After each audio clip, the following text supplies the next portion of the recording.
नमस्कार, मैं हूं मीनाक्षी श्रीयान और आप देख रहे हैं सौरभ तिवारी की बात।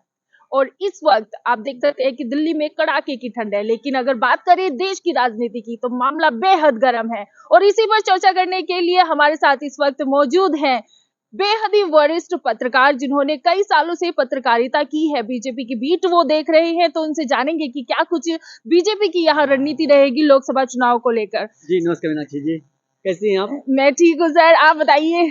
ठंड का मौसम देख ही रही है, लेकिन राजनीति का जो मौसम है वो गर्माया गया है। बेहद ही गर्माता हुआ यहाँ पर राजनीति का मौसम लग रहा है। जो आज की अगर हम बात करें तो आज सुबह से ही ईडी का जो समन है वो अरविंद केजरीवाल को भेजा गया है, दिल्ली के सीएम को। और उसको लेके दिल्ली के जो सीएम है अरविंद केजरीवाल, उनके आवास पर पुलिस भी देखी सुरक्षा बढ़ा दी गई है। सुरक्षा बढ़ा दी गई है। जी देखिए, जाहिर सी बात है कि 2024 में चुनाव आने वाले हैं और राजनीति मैंने भी कहा कि गरमाई हुई है। और जो ईडी का सम्मन है वो केजरीवाल को आ रहा है और केजरीवाल पेश नहीं हो रहे हैं। अब इससे पहले जो झारखंड के मुख्यमंत्री हैं हेमंत सोरेन, उनके ऊपर भी गिरफ्तारी की तलवार लटक रही है। अभी कहा जा रहा है कि वो इस्तीफा देंगे, उनकी पत्नी जो है वो मुख्यमंत्री बनेंगी झारखंड की। ऐसी स्थिति यहाँ दिल्ली में भी बन रही है। केजरीवाल ईडी के सम्मन में पेश नहीं हो रहे हैं और आम आदमी पार्टी की तरफ से अरविंद केजरीवाल ने प्रेस कॉन्फ्रेंस की है, सौरभ भारद्वाज ने प्रेस कॉन्फ्रेंस की। वो लगातार बीजेपी पर हमलावर हैं और बीजेपी पर आरोप लगा रहे हैं कि अगर जिस तरह से मनीष सिसोदिया हो, संजय सिंह हो, सत्येंद्र जैन हो, वो अगर बीजेपी में शामिल हो जाते हैं तो बीजेपी एक तरह से पाक साफ हो जाएंगे। बीजेपी में अगर शामिल हो जाते हैं तो केजरीवाल ने कहा कि एक पैसे का भ्रष्टाचार नहीं हुआ। वहीं बीजेपी की तरफ से लगातार जो उनके बड़े नेता हैं वो मोर्चा संभाल रहे हैं और अरविंद केजरीवाल को पानी पी कर कोस रहे हैं और जाहिर सी बात है कर रहे हैं कि अरविंद केजरीवाल की जो जगह है वो जेल में बनती है। तो अगर अरविंद केजरीवाल की जो गिरफ्तारी हो तो तय मानी जा रही है। अरविंद केजरीवाल गिरफ्तार होते हैं तो जो इंडिया गठबंधन है उनका एक तरह से उनके लिए झटका भी हो सकता है। मीनाक्षी, तो यहाँ पर अरविंद केजरीवाल का आरोप ये है कि बीजेपी चाहती है कि वो चुनाव का प्रचार प्रसार न करे। आपको क्या लगता है? ये देखिए राजनीतिक बयान है ये। जो ईडी, भाई आपके पास कोर्ट खुला है ना। अगर आपको लगता है कि केंद्र सरकार के इशारे पर, बीजेपी के इशारे पर ईडी उनको परेशान कर रही है तो आप सुप्रीम कोर्ट चले जाइए, कोर्ट जाइए। लेकिन कोर्ट से उनको राहत मिलने वाली नहीं है क्योंकि वो गिरफ्तार होंगे, इतना तो तय है। जो वकीलों से मेरी बात हुई है, जो कानून के जानकार हैं, वो कह रहे हैं कि जो इस मामले में मनीष सिसोदिया गिरफ्तार हुए हैं, संजय सिंह गिरफ्तार हुए हैं, अब केजरीवाल का भी शिकंजा ईडी कसने वाली है। और आपने देखा होगा कि कई नेताओं से आज मेरी बातचीत हुई, वो सभी साफ तौर से कह रहे हैं कि केजरीवाल जाएंगे अंदर। अच्छा सौरभ जी, आप इतने वर्षों से बीजेपी बीट देख रहे हैं, बीजेपी को कवर कर रहे हैं, तो क्या लगता है लोकसभा चुनाव में इस बार क्या कुछ रणनीति रहेगी? जी देखिए, बहुत अच्छा सवाल है मीनाक्षी आपका। लोकसभा चुनाव देखिए मार्च के पहले या दूसरे हफ्ते में लोकसभा में चुनाव की घोषणा हो जाएगी।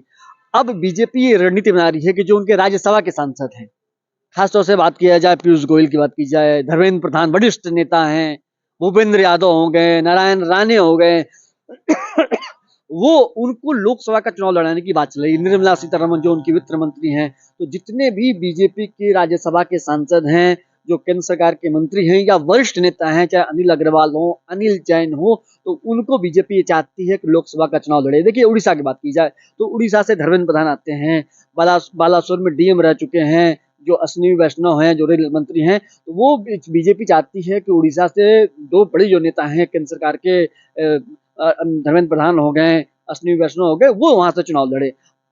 भूपेंद्र यादव की बात की जाती है तो उनके लिए राजस्थान की बात की जाती है, हरियाणा की बात की जाती है कि वहां से वो चुनाव लड़ सकते हैं। नारायण राणे महाराष्ट्र के कद्दावर नेता हैं, निर्मला सीतारमण तमिलनाडु से चुनाव लड़ सकती हैं। तो जाहिर सी बात है कि जितने उनके वरिष्ठ नेता हैं वो बीजेपी कर रही है कि आप जाइए, अब जनता के बीच 2 टर्म आपको हो चुका है। अब देखने वाली बात होगी पीयूष गोयल जो वरिष्ठ नेता हैं बीजेपी के, वो कहाँ से चुनाव लड़ते हैं। और बात करें अगर जेपी नड्डा की, तो सुनने में आ रहा है कि वो भी चुनाव लड़ सकते हैं। जी बिल्कुल, आपने सही कहा मीनाक्षी कि जेपी नड्डा भी चुनाव लड़ सकते हैं और वो उनका जो गृह राज्य है हिमाचल प्रदेश, तो हिमाचल प्रदेश से जो हमें जानकारी मिली, जो हमारे सूत्र बता रहे हैं कि हिमाचल प्रदेश में उनकी तैयारी शुरू हो गई है। लगातार हिमाचल प्रदेश के दौरा भी कर रहे हैं।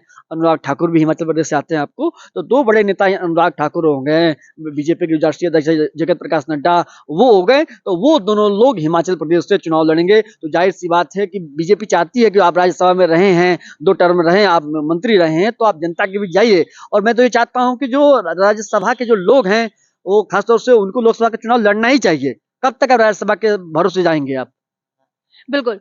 अगर देश में इस वक्त एक और मुद्दा चल रहा है बड़ी ही तेजी से, जो है कि अयोध्या में जो 22 जनवरी को उद्घाटन होने वाला है राम मंदिर का, और रामलला की जो प्राण प्रतिष्ठा हो रही है, उसको लेकर विपक्ष जो है वो लगातार कुछ ना कुछ बयानबाजी कर रहा है।